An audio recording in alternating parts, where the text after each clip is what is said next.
जब मैं नरगिस के साथ समनाबाद के मूनलाइट रेस्टोरेंट में दाखिल हुआ तो रात के ठीक 9 बज रहे थे। बहुत शानदार और एयर कंडीशन रेस्टोरेंट था। मदम नीलगू रोशनी में अंदर की फ़िज़ा सहर आगी सी महसूस हो रही थी। किसी तरफ से हल्की मौसीकी की आवाज़ें सुनाई दे रही थीं। हॉल खासा वसी व अरीज़ था। मेज़ें एक दूसरे से फासले पर थीं। अतराफ में दीवारों के साथ कैबिन भी बने हुए थे और ऊपर गैलरी भी थी जिसका जीना दरवाजे के दाएं तरफ था। जीने के नीचे काउंटर बना हुआ था जहाँ एक खूबसूरत लड़की बैठी हुई थी। हॉल में कोई मेज़ खाली नहीं था। ज़्यादा तादाद नौजवान लड़कों लड़कियों की थी जो सर जोड़े सरगोशियाना अंदाज में बातों में मसरूफ़ थे। मैं काउंटर के करीब रुक कर इधर उधर देखने लगा। मुझे कोई ऐसा चेहरा नज़र नहीं आया जिस पर जीरा ब्लेड होने का गुमान हो। 6-7 साल पहले इसकी उम्र 35 के लगभग थी और अब 41-42 के लपेट में होना चाहिए था। इसके चेहरे के नकूश मेरे ज़हन पर नक्श थे लेकिन मुझे ऐसा कोई चेहरा दिखाई नहीं दे रहा था। आपको किसी की तलाश है? काउंटर के पीछे बैठी हुई लड़की की आवाज़ सुनकर मैं चौंक गया। इसने ये सवाल मुझसे ही किया था। हाँ, मैंने इसकी तरफ देखते हुए जवाब दिया। जीरा ब्लेड, मेरा मतलब है नज़ीर अहमद। मैं समझ गई। लड़की मुस्कुरा दी। 1 मिनट आप यहीं रुकिए। लड़की ने काउंटर के पीछे दीवार पर लगा हुआ इंटरकॉम का रिसीवर उठाकर निहायत मध्यम लहजे में किसी से कुछ बात की। फिर रिसीवर हुक पर लटका कर मुस्कुराती हुई नज़रों से बारी बारी हम दोनों की तरफ देखने लगी। ठीक 1 मिनट बाद सीढ़ियों से उतरने वाला एक आदमी को देखकर मैं उछल पड़ा। वो जीरा ब्लेड था। जीरे ब्लेड को मैंने हमेशा बदहाली में ही देखा था। वो कई महीने बाल नहीं कटवाता था। हमेशा धोती कुर्ता पहनता जो अक्सर मैला होता। पैरों में आम सी चप्पल होती थी लेकिन इस वक्त वो बिल्कुल बदला हुआ लग रहा था। सफ़ेद पेंट शर्ट और नोकदार शूज़ भी सफ़ेद, क्लीन शेव, सलीके से कटे और सवरे हुए बाल। वो बहुत ही शानदार शख्सियत का मालिक लग रहा था। वो कुछ देर उलझी हुई नज़रों से मेरी तरफ देखता रहा, फिर बेख्तियार मुझसे लिपट गया। तुम तो बिल्कुल ही बदल गए नाजी बाबू। इसने मेरे कान में सरगोशी की, फिर नरगिस की तरफ देखने लगा। मैंने इसे आंख मार दी। आओ अंदर चल कर बैठते हैं, जीरे ने कहा। हम सीढ़ियों पर चढ़कर ऊपर गैलरी में आ गए। यहाँ भी कैबिन थे जो सब के सब भरे हुए थे। जीरे ब्लेड ने गैलरी के आखिर में एक दरवाज़ा खोला और हमें अंदर दाखिल होने का इशारा किया। बहुत शानदार दफ्तर था। आरामदेह कुर्सियाँ भी थीं और सोफ़े पर हम सोफ़ों पर बैठ गए। जीरा ब्लेड भी मेरे सामने ही बैठ गया और फिर ये इंकशाफ मेरे लिए खासा दिलचस्प साबित हुआ कि ये रेस्टोरेंट जीरा ब्लेड की मलकियत है। जीरा ब्लेड ने हमारे लिए ठंडे मशरूब मंगवाए और इसके साथ ही बातों का सिलसिला चल निकला। पुरानी बातें, पुरानी यादें और फिर रज़िया और शाहजी का भी जिक्र आ गया। हम देर तक इनके बारे में बातें करते रहे। तुमने फ़ोन पर रंगों की खेप पकड़वा देने की धमकी दी थी। मैंने असल मौजू पर आते हुए कहा, मुझे मालूम है कि शाहजी का सिंडिकेट रंगों की आड़ में हीरोइन की बड़ी मिकदार साउथ अफ्रीका स्मगल करता है, लेकिन मैं समझ नहीं सका कि इसका तरीक़ाकार क्या होगा। सुनोगे तो हैरान रह जाओगे, जीरे ब्लेड ने कहते हुए नरगिस की तरफ देखा। इसकी परवाह मत करो, ये भी रज़िया की डसी हुई है। तुम अपनी बात जारी रखो, मैंने कहा। और फिर जीरा ब्लेड ने रंगों की आड़ में जो इंकशाफ किया वो वाकई बड़ा सनसनीखेज़ था। हम भी बातें कर ही रहे थे कि धड़ से दरवाज़ा खुला। हम तीनों ने बैक वक्त मुड़कर इस तरफ देखा और इसके साथ ही मेरा दिल उछल कर हलक में आ गया। शाहजी और बूटा दरवाजे में खड़े थे। बूटे के हाथ में पिस्तौल था। शाहजी के होंठों पर बड़ी मकरूम मुस्कुराहट थी और वो खूनख्वार नज़रों से मेरी तरफ देख रहा था। इस सूरत हाल से मैं बिल्कुल खौफज़दा नहीं हुआ था बल्कि मेरी आंखों में खून उतर आया था। मैंने खा जाने वाली नज़रों से जीरा ब्लेड की तरफ देखा। ये एक चाल थी। इसने मेरे साथ धोखा किया था। मुझे यहाँ बुलाकर शाहजी को इतला दे दी थी और शाहजी ने छापा मार दिया। लेकिन मुझे जीरा ब्लेड के बारे में अपना ये ख्याल बदलना पड़ा। इसका चेहरा धुआं हो रहा था। टांगों में भी हल्की सी कपकपाहट थी। इसने एक कदम सिरक कर मेज़ का सहारा लिया। अगर इसने मुखबिरी की होती तो इस तरह खौफज़दा न होता। शाहजी के आ जाने से तो इसकी हिम्मत बढ़ती, लेकिन मैं जानता था कि जीरा ब्लेड अदाकार भी था। बहुत अरसा पहले वो फिल्मों में एक्स्ट्रा की हैसियत से काम कर चुका था। वो एक अच्छा अदाकार था, आगे भी चल सकता था, लेकिन वो हीरोइन के जाल में फंस गया और फिल्मों से दूर होता चला गया। मेरे जहन में इसके माजी के हवाले से ये ख्याल उभरा था कि हो सकता है इस वक्त भी वो खौफज़दा होने की अदाकारी कर रहा हो। बहुत अच्छे जीरे, मैंने इसकी तरफ देखते हुए नफ़रत भरी लहजे में कहा। मैं तो समझा था कि तुम वाकई मुखलिस और सच्चे दोस्त हो, लेकिन तुम तो बड़े यार मार निकले। वही नाजी शाहजी के अलग से गुर्राहट से निकली, इसको क्या कहते हो? इसके तो फरिश्तों को भी पता नहीं कि हम यहाँ छापे मारने वाले हैं। वो चंद लम्हे खामोश रहा, फिर बोला, मेरी अक्लमंदी को शाबाश दो। मुझे मालूम था कि तुम अपने पुराने दोस्तों से रब्ता ज़रूर करोगे। मैंने 3-4 की निगरानी शुरू करवा दी।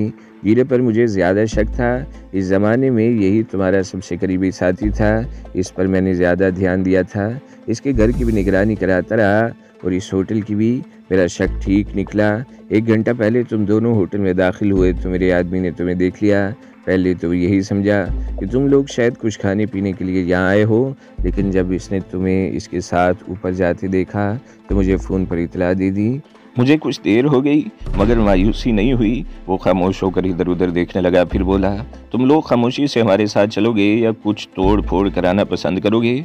तुम ना हमें यहाँ से ले जाओगे ना तुम्हें तोड़ फोड़ की इजाज़त दी जाएगी। मैंने कहा, तुम मुझे अच्छी तरह जान चुके हो। अगर तुम लोग खामोशी से वापस न चले गए तो हम चले जाएंगे, खामोशी से वापस चले जाएंगे। शाहजी ने मेरी बात काट दी। अगर तुम रज़िया के घर से लूटी हुई रकम और वो ज़ेवरात मेरे हवाले कर दो तो हम खामोशी से वापस चले जाएंगे। वो दोनों बात करते हुए 2 कदम आगे बढ़े थे। बूटे के एक हाथ में पिस्तौल था और दूसरे हाथ से इसने अपने पीछे दरवाज़ा भीड़ दिया था। नाजी बाबू बूटे ने पिस्तौल से इशारा किया, तुम भी इस तरफ हो जाओ जीरे के साथ और देखो कोई गड़बड़ मत करना। तुम देख रहे हो कि ये पिस्तौल शोर मचाना पसंद नहीं करता।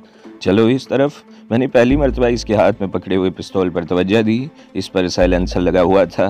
मैं अपनी जगह से सिरक कर जीरा ब्लेड के करीब आ गया और मेरे ख्याल में यहाँ से गड़बड़ के मौके ज़्यादा थी। मैंने किनखियों से मेज़ की तरफ देखा। ये ऑफिस टेबल थी, चंद और चीज़ों के अलावा टेलीफोन सेट, इंटरकॉम सेट और इसके करीब ही एक भारी एस्ट्रे भी पड़ा हुआ था। मैं जीरे ब्लेड के साथ मिलकर खड़ा हो गया। मेरी पुश्त मेज़ के साथ टिकी हुई थी। मैंने अपना हाथ भी मेज़ के किनारे पर टिका दिया और शाहजी की तरफ देखने लगा। क्या इरादा है काका? शाहजी ने मेरे चेहरे पर नज़र जमाते हुए कहा, तुम वो रकम और ज़ेवरात हमारे हवाले करने को तैयार हो या नहीं? सुल्तान, तुम जानते हो कि मैं अपनी ज़ुबान और इरादे से कभी नहीं फिरता। मैंने कह दिया ना कि एक तिनका भी तुम्हारे हवाले नहीं करूँगा। अगर तुम मेरी लाश के टुकड़े भी कर दो तो तुम्हें अपने मकसद में कामयाबी नहीं होगी। मैंने जवाब दिया, इसका मतलब है कि घी निकालने के लिए मुझे उंगलियां टेढ़ी करनी पड़ेंगी। शाहजी ने कहा और फिर बूटे की तरफ देखते हुए बोला, बूटे इन्हें लेकर नीचे चलो और अगर ये कोई गड़बड़ करे तो चला देना गोली। शाहजी वाकई इस दुनिया का सबसे बड़ा बेवकूफ़ आदमी था। चंद रोज़ पहले ही वो अपनी कोठी में मेरी कुव्वत का मुजाहिरा देख चुका था। इसके आदमी मुझ पर काबू नहीं पा सके थे और मैं इन्हें मार पीट कर भाग निकला था। यहाँ तो मेरे साथ नरगस और जीरा ब्लेड भी थे। वो कुछ ना भी करें तो इनकी मौजूदगी ही बड़ी हौसला अफजा थी। मेरा मेज़ के किनारे पर टिका हुआ हाथ सिरकता हुआ पीछे पहुँच गया और फिर मेरी उंगलियों ने मेज़ पर पड़े हुए मार्बल के वजनी एस्ट्रे को छू लिया और इसके साथ ही मैं चौंक गया। मैंने किनखियों से जीरे ब्लेड की तरफ देखा। वो भी हाथ पीछे करके एस्ट्रे उठाने की कोशिश कर रहा था और मेरी उंगलियां इसकी उंगलियों से टकरा गईं। मैंने अपना हाथ पीछे हटा लिया और नरगिस की तरफ देखने लगा। वो अपनी जगह पर बेहिस्सो हरकत खड़ी थी। इसका चेहरा खौफ से जर्द हो रहा था। ठीक है शाहजी, मैंने इसकी तरफ देखते हुए गहरा सांस लिया। हम तुम्हारे साथ चलने को तैयार हैं मगर यहाँ कोई गड़बड़ नहीं होनी चाहिए। अगर यहाँ तोड़ फोड़ हुई तो मैं तुम्हारी तोड़ फोड़ कर दूंगा। तुम्हारी इस दिन की तोड़ फोड़ से मेरे पास से तो अभी तक दुख रहे हैं। मैंने तो अभी तुमसे बड़ा लंबा चौड़ा हिसाब किताब करना है। शाहजी ने कहा। मैं बूटे का इशारा पाकर अपनी जगह से एक कदम आगे बढ़ गया और फिर ठीक इसी लम्हे जीरे ब्लेड ने वजनी या एस्ट्रे पूरी कुव्वत से बूटे के पिस्तौल वाले हाथ पर दे मारी। पिस्तौल इसके हाथ से नहीं छूटा लेकिन वो चीखता हुआ दोहरा हो गया। ये मेरे लिए बेहतरीन मौका था।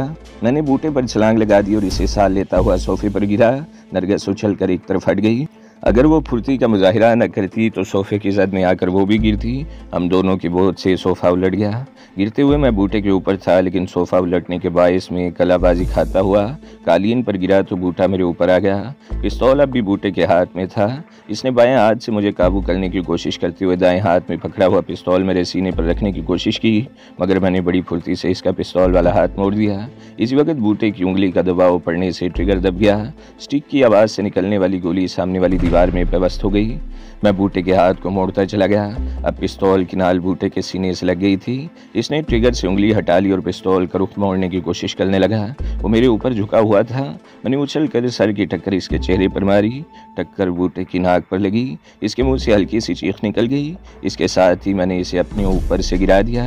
पिस्तौल के लिए हम दोनों में जद्दोजहद हो रही थी और फिर बूटे का दाव चल गया। इसने घुटने से मेरी टांगों के बीच में ज़रब लगाई। मैं करा उठा लेकिन पिस्तौल पिस्तौल पर गिरफ्त ढीली नहीं होने दी। बूटे ने दूसरी ज़रब लगाई। इस मरतबा मैं अपने आप को बचा गया। मेरे सर की ज़रब से बूटे के नाक से खून बह निकला था। खून की धार इसके होंठों को भी तर कर रही थी। मुझे इसी वक्त दूसरी तरफ देखने का मौका मिल गया। शाहजी और जीरा ब्लेड भी एक दूसरे से गुत्थम गुत्था हो रहे थे। शाहजी ने जीरे को जोरदार घूंसा मारा। वो पीछे की तरफ लड़खड़ाता हुआ मेज़ से टकराया और मेज़ उलट गई। मेज़ उलटने से सारी चीज़ें बिगड़ी, जिससे अच्छा खासा शोर हुआ था। दरवाजे के बाहर कुछ ही फासले पर फैमिली कैबिन भी थी, जहाँ गाहक बैठे हुए थे। शोर की आवाज़ सुनकर वो ज़रूर चौंके होंगे। मुझे अंदेशा था कि अगर किसी गाहक ने अंदर झांक कर देखा तो शोर मचा देगा और इसी तरह सारी गड़बड़ हो जाएगी। शाहजी ने उल्टी हुई मेज़ के ऊपर से जीरा ब्लेड पर छलांग लगा दी और इसे बुरी तरह रुकेदने लगा था। अरसा पहले जब जीरा ब्लेड मेरे साथ था तो इसे लड़ाई और मार धाड़ का माहिर समझा जाता था, लेकिन अब वो शाहजी से मार खा रहा था। इसकी वजह शायद ये थी कि वो इस किस्म के सारे धंधे छोड़ चुका था और शरीफाना बिजनेस शुरू करके सोहल पसंद हो गया था। नरगिस ने जीरे ब्लेड को पिटते देखा तो जल्दी से इस तरफ बढ़ गई और ज़मीन पर पड़ा हुआ वजनी गुलदान उठाकर शाहजी के सर पर दे मारा। शाहजी करा उठा। जीरे के गले पर इसकी गिरफ्त ढीली पड़ गई। इस तरह जीरे ब्लेड को शाहजी पर गालिब आने का मौका मिल गया।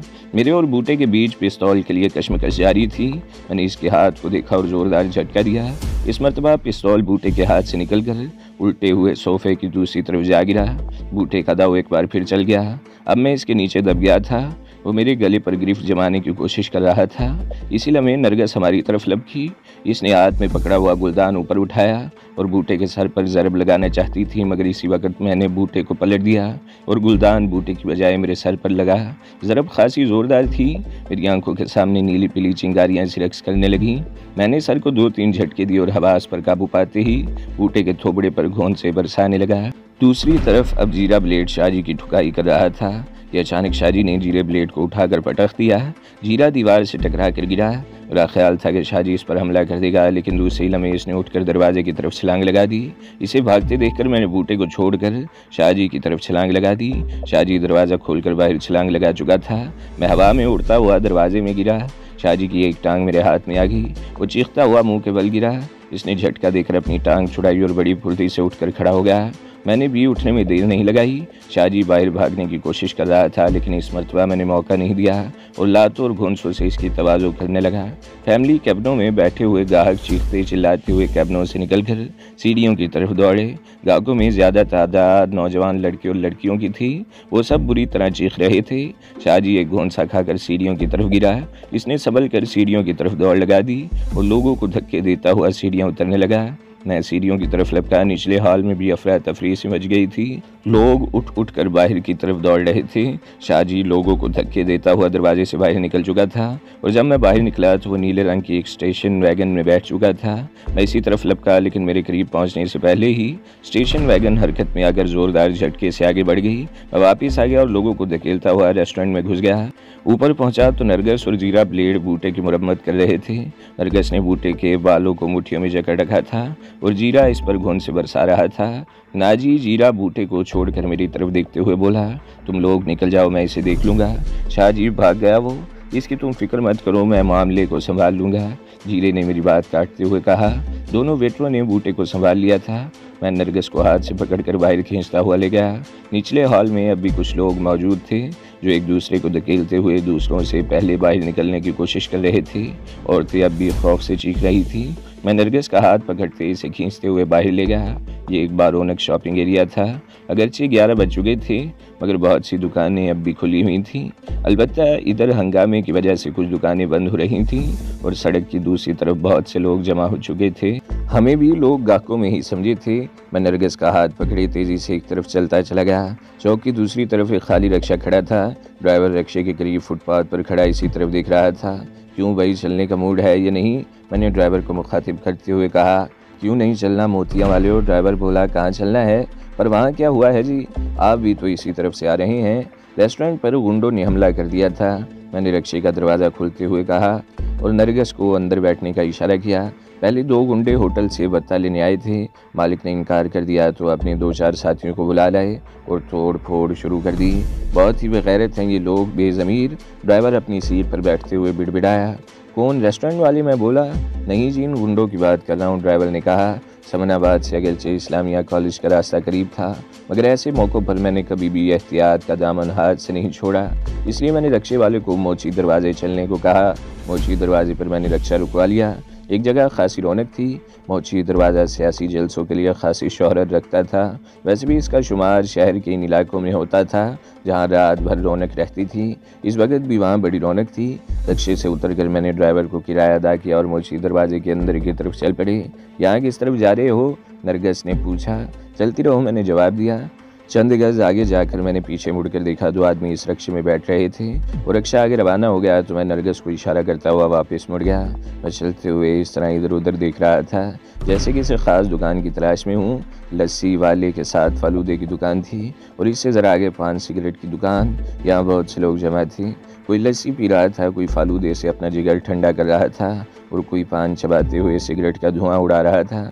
मैंने कई नौजवानों के गले में मोतियों के हार देखे थे। यह अगरचे छिछोरापन ही था, मगर इसका एहसास किसे था। हम सड़क पार करके दूसरी तरफ आ गए। कुछ दूर तक पैदल चलने के बाद हमें एक रिक्शा मिल गया जिसने हमें दाता दरबार की पिछली तरफ पहुंचा दिया। वहां से हम गलियों में पैदल चलते हुए अपनी कोठी पर पहुंच गए। इस वक्त घड़ी 1 बजा रही थी।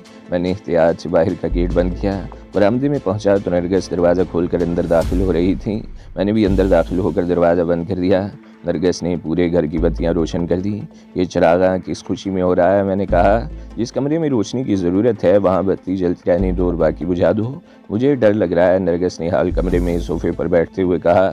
घर आकर डर लग रहा है? और वहाँ तो हंटर वाली की बेटी बनी हुई थी। इतने ज़ोर से गुलदान मारा था कि सर में अब भी टेसे हो रही हैं, मैंने कहा और मेरा हाथ बेख्तियार सर पर पहुँच गया जहाँ वाकई अब भी टेसे उठ रही थी। मुझे अफसोस है, नरगिस के होंठों पर खफीफ सी मुस्कुराहट आ गई। तुम दोनों तो इनके काबू में आ गए थे। मुझे मजबूरन गुलदान उठाना पड़ा। मैं जवाब दिए बगैर उठकर बेडरूम में आ गया। अलमारी से कपड़े निकाले और बाथरूम में घुस गया। मेरा दिमाग अब तक सुलग रहा था। मैं कितनी देर तक शावर के नीचे खड़ा रहा और फिर कुर्ता पजामा पहनकर बाहर निकला तो अपने आप को बहुत हल्का फुल्का महसूस कर रहा था। और इस वक्त नरगिस चाय के कप उठाए हुए किचन में से आती हुई दिखाई दी। कमरे में आकर इसने दोनों कप बेड साइड टेबल पर रख दिए और एक कुर्सी घसीट कर बैठ गई। मैं बेड पर पुश्ते से टेक लगाकर बैठ गया। मुझे लगता है कि ये तुम्हारे दोस्त जीरे ब्लेड की शरारत थी, नरगिस ने कप उठाकर चाय की चुस्की लेते हुए कहा। इसने शाहजी को हमारे बारे में इत्तला कर दी होगी। पहले मुझे भी यही शुबा हुआ था, मैंने जवाब दिया, लेकिन बाद में शाहजी की बात से पता चल गया कि मेरा शुबा गलत था। गलती मेरी ही थी। वहाँ जाने के बजाय जीरा ब्लेड को किसी और जगह बुलाना चाहिए था। और ये बात भी मेरे वहमो गुमान में नहीं थी कि शाहजी मेरे पुराने दोस्तों की निगरानी करवा रहा होगा। और जीरा ब्लेड ने अगर हमारे खिलाफ कोई साजिश की होती तो हमें शाहजी के बारे में ऐसी बातें न बताता। इन लोगों के आने के बाद जीरे ने भी हमारा ही साथ दिया था। अगर हमारे खिलाफ साजिश होती तो बहुत हाल मुख्तलिफ होता। इसने शाहजी के बारे में जो बातें बताई हैं, मुझे तो इनकी सदाकत पर भी शुबा होता है। वो बोली। मुझे कोई शुबा नहीं, मैंने कहा कि लोग वाकई रंगों की एक्सपोर्ट करते हैं। रज़िया भी बता चुकी है, लेकिन इसे ये मालूम नहीं था कि वो क्या तरीक़ाकार इख्तियार करते हैं, जबकि जीरे ने इनका ये राज फाश कर दिया है। क्या ऐसा मुमकिन है? नरगिस ने कहा। कोई भी बात नामुमकिन नहीं है, मैंने कहा। हीरोइन की स्मगलिंग के लिए ऐसे ऐसे तरीके इख्तियार किए जाते हैं कि अकल दंग रह जाती है। इसके इस राज का मुझे पता चल गया है। अब मुझे और मालूमात हासिल करनी है और इसके बाद इन्हें ऐसी चोट लगाऊंगा कि ज़िंदगी भर याद रखेंगी। रज़िया तो बुरी तरह तिल मिला रही होगी, नरगिस ने मुस्कुराते हुए कहा। वो तो अंगारों पर लौट रही होगी, मैंने जवाब दिया। और ये शाहजी जो इसकी हिमायत कर रहा है, तुम समझती हो कि ये मुझसे रकम और जेवरात लेकर रज़िया को दे देगा? नहीं माय डियर, मैंने मुस्कुरा कर इसकी तरफ देखा। वो ऐसा कभी नहीं करेगा। शाहजी का ताल्लुक निचले तबके से है। ऐसे लोग एक एक पैसे पर जान दे देते हैं। लाखों रुपए नकद और करोड़ों की मालियत के जेवरात हैं। अगर किसी तरह ये दौलत इसके हाथ लग भी जाए तो वो इनमें से एक पैसा भी रज़िया को नहीं देगा। और रज़िया तो अब समझो ख़त्म हो गई। अब वो भीख ही मांगती हुई नजर आएगी। मैं रज़िया को अच्छी तरह समझ चुकी हूँ। ऐसी औरतें आसानी से हाल नहीं मानती। एक शाहजी इसे छोड़ देगा तो वो दूसरा शाहजी या नाजी तलाश कर लेंगे, नरगिस ने कहा। हाँ, ऐसी औरतों को वाकई इस किस्म के लोगों की कमी नहीं होती, लेकिन हर शख्स शाहजी या नाजी नहीं होता, मैंने जवाब दिया। तो दोस्तों, अगली किस्त सुनने के लिए हमारे चैनल को ज़रूर सब्सक्राइब करें, वीडियो को लाइक करें और बेल के आइकन पर भी क्लिक कर दें ताकि हर जो आने वाली वीडियोज़ हैं वो आपको सबसे पहले मिलती रहें।